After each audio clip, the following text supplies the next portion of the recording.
Mengejutkan, ini jawaban orang dalam saat ditanya kebenaran skema Kaisar Sambo. Itulah salah satu usulan komentator di Disway pekan lalu, maksudnya mungkin bercanda untuk menunjukkan betapa dahsyatnya kehebohan peristiwa Duren 3 pun kenaikan harga BBM akan tetap kalah heboh. Beneran harga BBM naik lagi kemarin di hari ke-44 peristiwa Duren 3, dan benar kenaikan BBM itu tetap kalah heboh dibanding tumbangnya Kaisar Sambo. Tulisan ini pun tidak membahas kenaikan BBM itu. 3 hari Disway absen menyampaikan sang Kaisar, tapi perkembangan peristiwa itu terus saja bergulung-gulung. Farel sudah tenggelam lagi. Korupsi 76 triliun juga hanya seperti puih. Gugatan para seniman pada kebijakan gubernur datar-datar saja, yakni soal pengelolaan Taman Ismail Marzuki yang diserahkan ke PT Jepro. Yang viral tetap saja di seputar Inspektur Jenderal Polisi Sambo. Pertama, soal nasib anak-anak Sambo kalau ibu mereka jadi tersangka. Kedua, soal skema tudingan 303. Saya baru tahu dari video viral itu ada drama di balik penetapan Nyai Sambo sebagai tersangka, yakni bagaimana dengan nasib anak-anak mereka yang 4 orang itu, terutama yang masih kecil. Ternyata ada pertimbangan itu yang membuat jalan cerita drama ini berjalan lambat. Pengacara Brigadir Joshua, Komarudin Simanjuntak, sampai mengatakan, saya sanggup mengadopsi anak itu. Saya juga berjanji untuk menyekolahkannya sampai tingkat yang tertinggi, sampai doktor lah, ujarnya. Komarudin tidak mau menegakkan hukum tersandra oleh urusan seperti itu. Anak-anak itu memang tak bersalah, tapi tidak boleh menghalangi penegak hukum. Dan Nyai Sambo pun ditetapkan sebagai tersangka.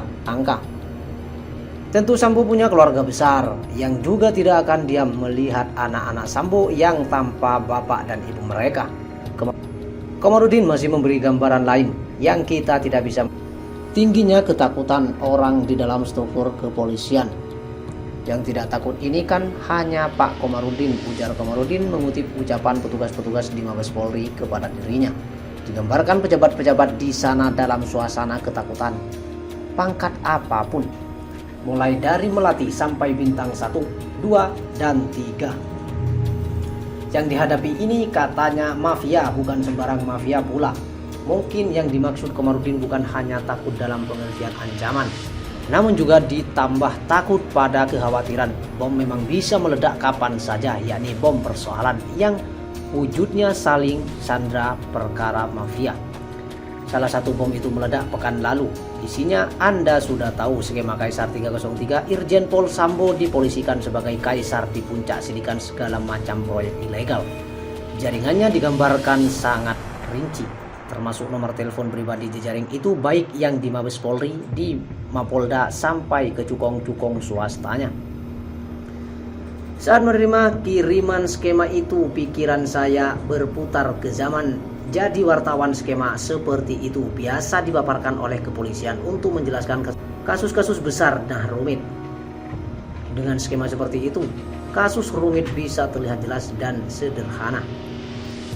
Maka pikiran saya langsung menyimpulkan ini dibuat oleh seorang dalam. Si pembuat rupanya tahu benar kejadian. Mungkin saja si pembuat ingin menyajikan skema seperti itu ke atasan mereka, tapi serba salah, serba keweh, banyak nama besar di dalamnya. Saya menunggu sampai 3 hari apakah ada klarifikasi soal skema yang beredar umat luas, hoax atau bukan. Klarifikasi itu tidak ada, masyarakat dibuat begitu menggambang dengan opini dan kesimpulan masing-masing. Seraya menyebarkan menjadi luas lagi, lalu berkembang menjadi seperti kebenaran. Saya hanya mengforward skema itu 1 kali, yakni kepada tokoh yang saya anggap lebih tahu. Apakah isi skema ini benar? Tanya saya. Benar, jawabannya 100% benar. Tanya saya lagi. Intelijen, jawabannya entah apa maksudnya. Dan klarifikasi tetap tidak pernah datang. Yang muncul justru skema susulan. Kemarin tidak membantah skema Kaisar Sambo, juga tidak membenarkan.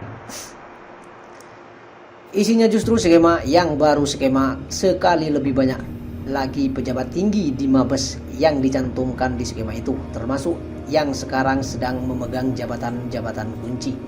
Apakah skema baru ini sebagai bentuk perlawanan dari kelompok yang masuk di skema Kaisar Sambo? Apakah ini bentuk peperangan internal oleh para penganut filsafat Fiji Tibeh? Yang jelas sampai hari ke-44 Irjen Pol Verdi Sambo masih berhak atas pangkat jenderal itu, belum ada pemecatan ataupun sekedar penonaktifan dari keanggotaan Polri. Padahal pengenaan pasal kode etik di awal penangkapan dimaksudkan agar tindakan disiplin internal itu bisa lebih cepat. Ini sekaligus menandakan betapa pergolakan di dalam sana berlangsung sangat seru. Dan Menko Polhukam seperti mesin menjaga jarak, mungkin masih menunggu agar dimakan.